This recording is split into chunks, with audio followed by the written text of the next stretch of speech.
Good evening. Hi, I'm Savvy Makalena with Give Me a Break, and we're a nonprofit organization that's caring for caregivers. So welcome this evening to our presentation of your care receiving plan. So what is your care receiving plan?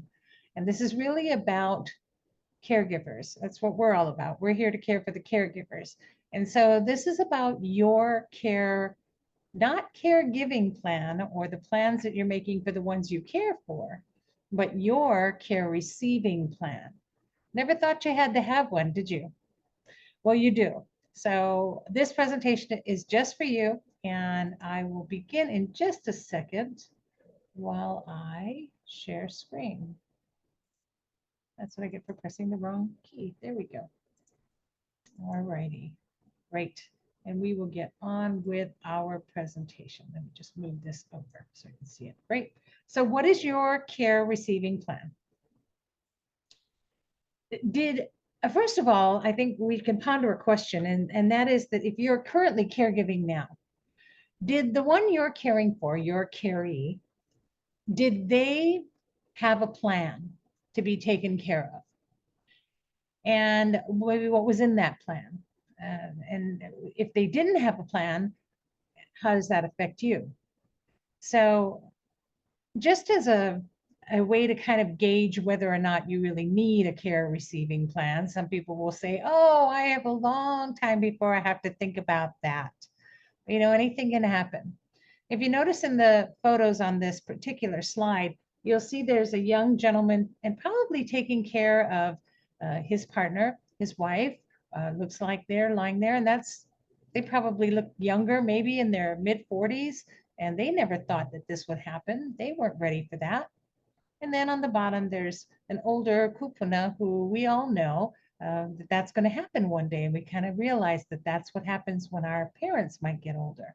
So we know that there will be some caregiving that will happen. So there's caregiving that happens whether we're prepared for it or not. But what have you done to prepare for your caregiving? Because we're all going to have a caregiver. So for the one you're caring for now, if they had a plan, did their plan include things that you need to know about them? So do you know any of these things, for instance, about the caree that you have in your life right now, or someone you may have cared for in the past? So what's their favorite food? Do you know that? Good on you if you do. I didn't know what my mother's favorite food was when I had to care for her. What about brand of toothpaste that they particularly use, or the type of bath soap that they use? You know, there's a lot of different bath soaps out there. There's liquid, there's the bar, there's all kinds of things. There's combos, you know, shampoo, all kinds of things. My mother's hair color that she colored or dyed her hair with. What about the clothing preferences or brands or brand of toilet paper? Now, to some people, brand of toilet paper is really important, and I won't use anything but this brand. And that's really important. Well, do you know that? Did you know that? And do people know that about you? Who's their hairdresser? Where do they go to get their hair done? Where do they go to get their hair cut? Who's their physician or their dentist? Do you know? You may or may not. And those things are so important because what would your caregiving situation be like if they knew what you know? So think about all the things that you know about the one you're caring for. And now think about what would happen if somebody had that knowledge about you when they had to take care of you, or even less. That's tough. And so you need to write all of it down beforehand. You really need a plan for how you're going to receive care. I'm sure you probably wish they had done this.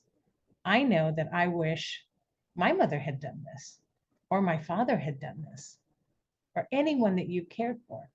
Now, when it comes to care of a child, of course, they can't really dictate or tell you what they need or don't need. And so as a parent, you have to go in blind, even though parents are caregivers. But if you can plan for that, some people say, oh, we didn't expect this when we had our child, but there's been a lot about parenting, so you can really read up on that and sort of prepare for it. And you kind of know what school you want to send them to, and how you want them to grow up and what rules you want to put on them. So that's a little different, and you do plan for that. And so a child can't really have a care receiving plan, but we can, and we should. So do you know currently what decisions that they would make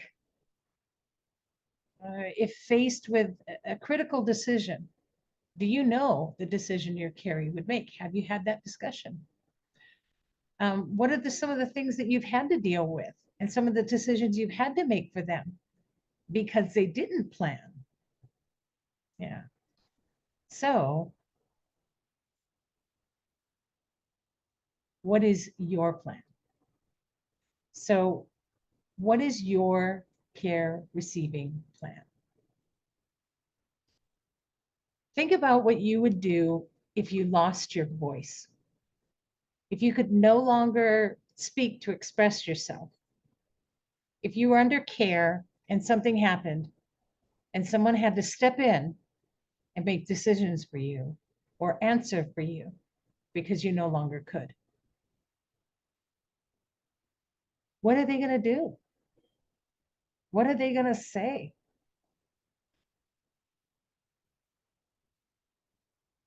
So you need to write it down, or you need to videotape it, or whatever you want to do nowadays. Type it in a document in your computer and give that document to a lawyer, or put it away somewhere where they can get it, or whatever you have to do, but start that. What would you write down for your caregiving for others to know about you? So have you designated your BOA? Your BOA is your board of advisors. That's number one, what you should do when it comes to your plan. The first thing you need to do is set up your board.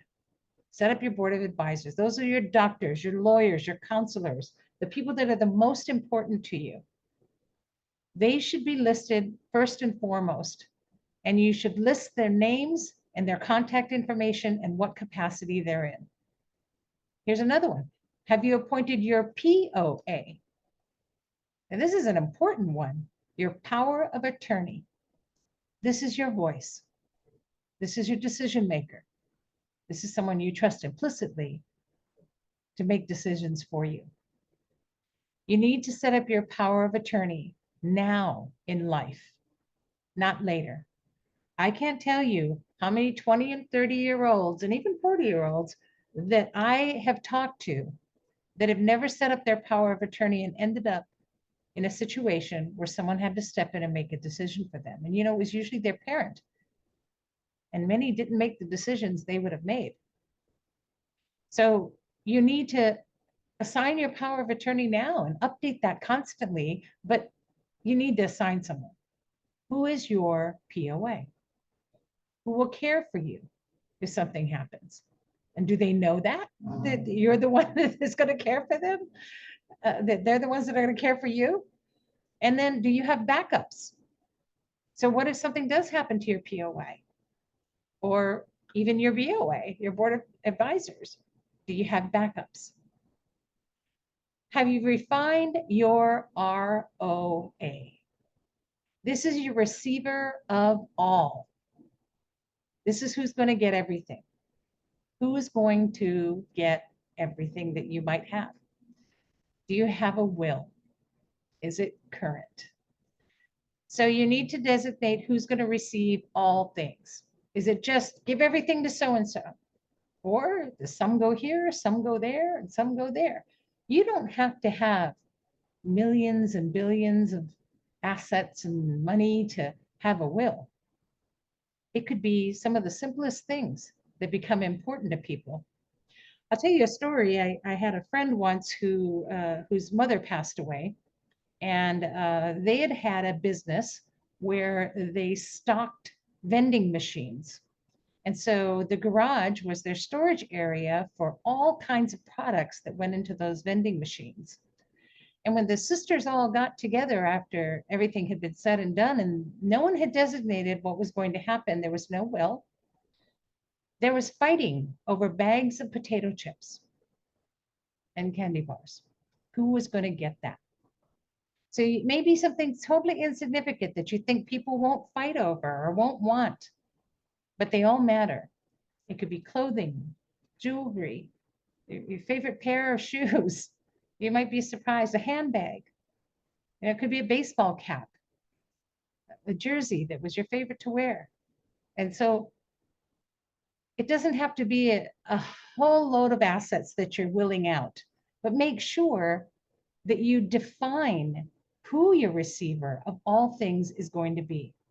And it's really important to do that. Also, bear in mind that every will needs to be updated at least every 5 years. If not, it's not that it's not valid, but anything older than 5 years can be contested a lot easier. And some people will contest wills all the time. Don't think it doesn't happen, it does. So make sure that you update it, that you get your will together. So you have your BOA, your Board of Advisors, your POA, your Power of Attorney, and your ROA, your Receiver of All. 3 very important designations that you need to make in starting your care receiving plan. So you're planning for your care. And so when it comes to your health now, here are a few things you're going to need to do next. This is the next step in your care receiving plan. Your care preferences when it comes to your health are super important. Your medical directive is everything. If you don't have a medical directive, please make one. Talk to your physician, talk to your doctor. They will happily help you with it. If you need some guidance and you need somebody to help you, let Give Me a Break know. We can guide you to people who are professionals at it and who will help you at no cost, of course. We know organizations whose job it is to help you with all of these things that I'm talking about tonight. One of them is the Caregiving Foundation, and they are amazing. So if you need that kind of help, just let us know and we can put you in touch with the right people. Now, your medical directive is super important. Need to have that, get that done, get that made. Don't just make rash decisions. Understand what do not resuscitate really means. Sometimes we're in such a fear to become a vegetable that we say, well, just don't if I'm not breathing, do not resuscitate. But that also could mean a slow and painful death on morphine. So talk to your physician about what all those different options are. Some are immediate, some could be long-term. And so make sure you have a full understanding of what your medical directive means. Don't just fill out something or write something down or check a box. It's your life and your care receiving life. And it's also what's going to be left behind for your caregiver to make decisions based upon. That's a really tough thing to do. Now, there's one particular time when you have a medical directive or not, it doesn't matter. And the ER has to come in, the emergency comes in, and those workers, it is their job to save a life. And so the only thing that will stop them from going against your medical directive is the POLST, POLST. Again, talk to your doctor about a POLST. This is a directive that will also is on top of the medical directive. Super important to have. I didn't know about it till I had my mom, and I had to get all of these things for her. So find out more about it. Again, I can connect you with reliable professional sources and know that I'm not a professional. I'm just a caregiver like you. And I'm sharing things that I went through and I had to learn the hard way so that you don't have to. So get a POLST. Make sure you have that in order. Talk to the right people to get all of these. And then also think about your long-term care. What if something happens to you and you now need long-term care? What if you become paralyzed and someone has to take care of you your whole life? Have you prepared for that? Of course you haven't. Well, as we age too, have you prepared for where you're going to age? Best thing I did was meet a man in his early 40s one day, and he came in and talked to me, and he says, you know, I want to know what care homes are good. And I said, oh, are you a caregiver? You're taking care of maybe your parents? And he said, no, it's for me. And I looked at him, he goes, yeah, I know. I want to be prepared. I don't want my kids to have to worry about what to do with me. I want to set up my long-term care now, and I want to visit all of these places to find the one that I want to be in. I want to make that choice. And I was like, wow, that's something I should do. That's something we all should do. We should all plan for that. And a lot of these places, places like 15 Craigside or Arcadia, some of the greatest people I've met, they have plans where you can start that now. You can start paying on that now so that you'll have a place to go when you do retire. And that's never too soon to start planning that. It's never too soon. So talk to these places, check them all out, go visit them.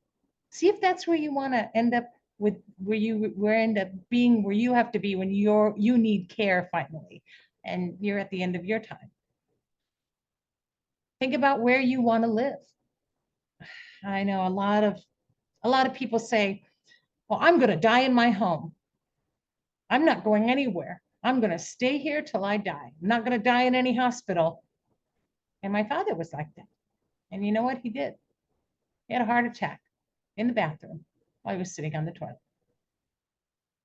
It's a horrible thing. No one was there to help him. I wasn't there. It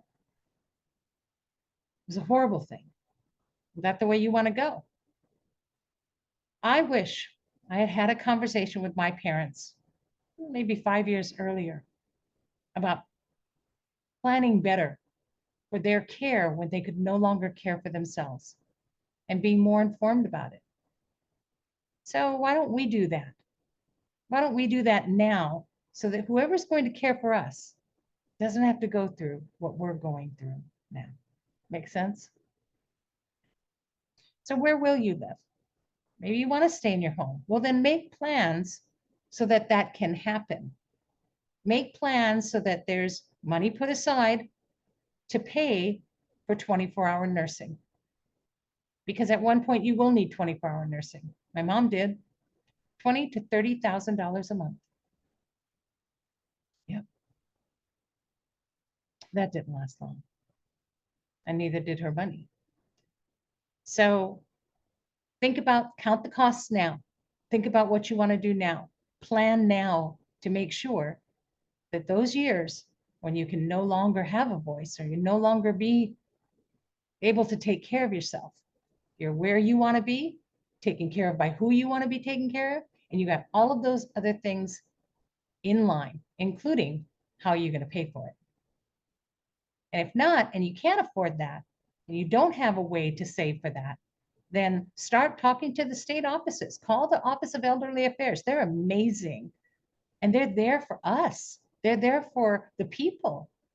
And they've got all kinds of options and education they can give you now to plan, even if you can't afford that life that you thought you were going to have or you wanted to have, or that retirement or the care that you're entitled to. So they have all kinds of ways for you to understand how that care can still happen. Right? So those are really important to do. It's a tough subject and I'm a little hard on you for it, I know, and I apologize. However, we all went through it or we're going through it right now for somebody else. And is this the legacy we want to leave behind? Do we want something to happen to us all of a sudden and then no one knows what to do or what decisions to make? And all of that I just talked about, well, that's just the basics, right? I love this, but wait, there's more. All of these are just the basics. What about those everyday decisions that you make for yourself, your own personal care, right? Do you like to brush your teeth 3 times a day, before and after every meal? Do you just do it before you go to bed at night? Do you brush up and down or sideways? What kind of toothbrush do you like? You like those Oral-B ones or the Crest? Again, toothpaste preference. What about face cream? Do you want to put the cream on your face? Do you need a day cream and a night cream? Do you care? Do you like, Jergens lotion, or does it have to be, some other product?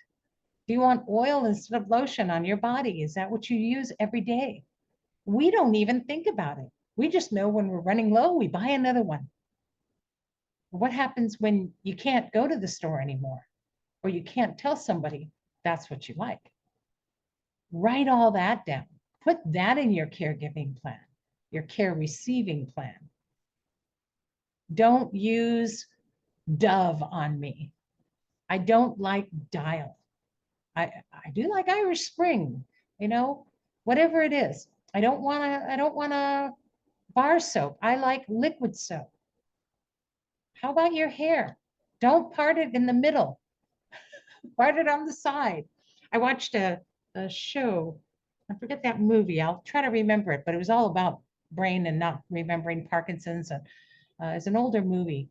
And in the movie, Robin Williams played the doctor. He figured out how to give them a certain drug that allowed these people to come back out of their catatonic state. And when they came back out again, and it was sad because they ended up going back in the end. So don't think it's going to be a happy ending. But when they came out of that state, one of the things throughout the movie was that the mom was taking care of her son who had now become an adult, and she would always part his hair a certain way and comb it a certain way. And the first thing he did when he came back out of his catatonic state was he combed his hair the way he liked it.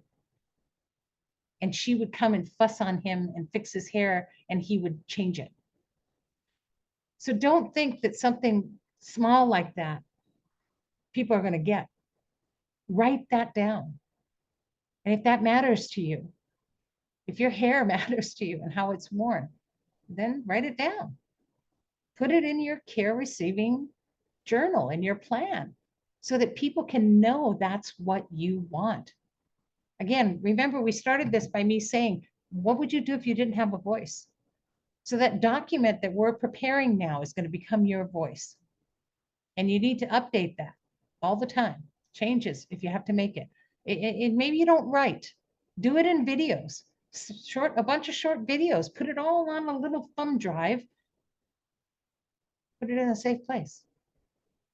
What about the food that you eat? Now, everyone that knows me knows I've got to have something leahing every month. At least once a month, I got to have something leahing. And that'll make me happy, right? So maybe those things, you're just going to get fed whatever somebody feeds you. I will tell you that there comes a time when that's not going to matter anymore.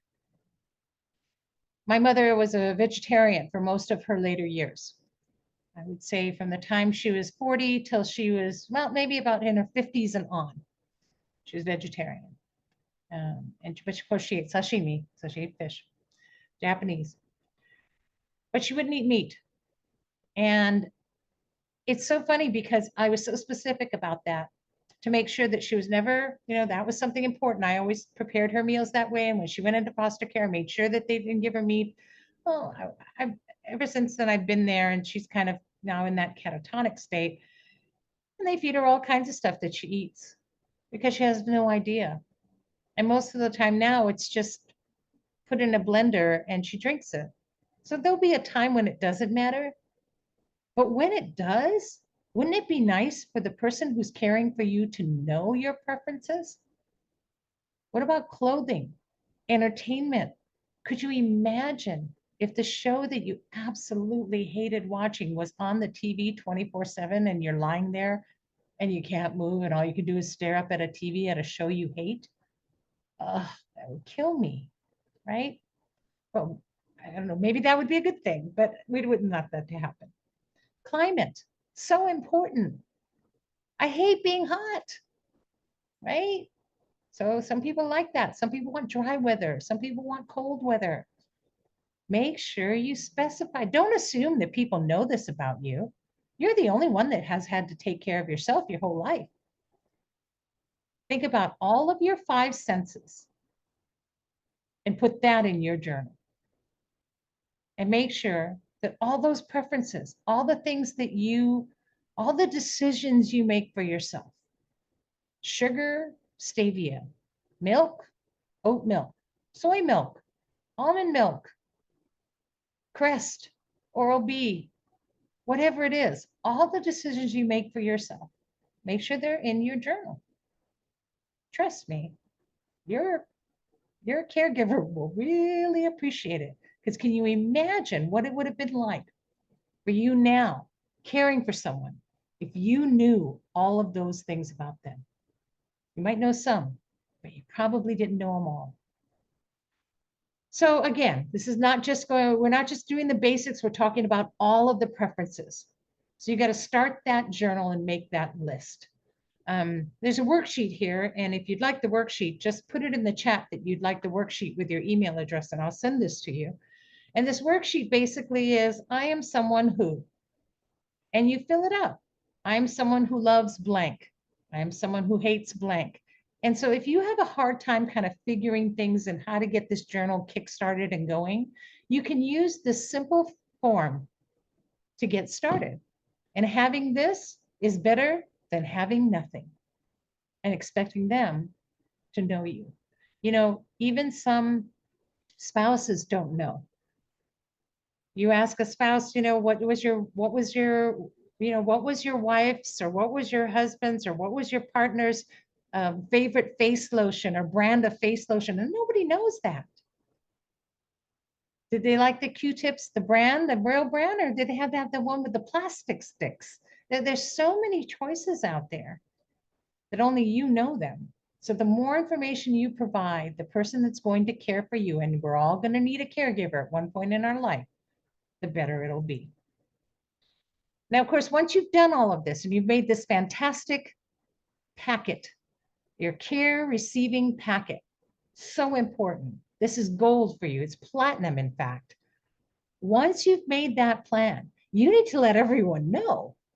Because if you've got a plan, but you don't tell people what that plan is, that's not going to do any good. It's like putting it under a rock now. And even if you don't go over it in detail, if they know you have a plan and that you put it somewhere, they'll know where to go to look for it. Makes all the difference in the world. So make time to talk to your family and to your POA, your BOA, and your ROA. Make time to talk to them about all of this, all of it. Why not be proactive? Why wait for a crisis for people to understand how you want to be cared for? Plan a family meeting. Get together with your family, plan a meeting, sit down. And if you can't get them to your place, hey, you know what? You're on Zoom with me online right now. It's a great platform. Call a Zoom meeting, get everyone on there and say, look, I'm not dying yet, but I'm gonna. And so I have a plan. And I want you all to know this is my plan and this is what I'd like from each and every one of you. I need you to tell me if that's okay now, because I'll change it. But here's what it is. So just like you would conduct a meeting, set an agenda, establish some rules, give everyone time to comment, ask people to volunteer if you don't have not assigned them yet. Go through all of these steps that I have listed here. And it will definitely benefit you in the long run. It's not an option to talk with your family, really.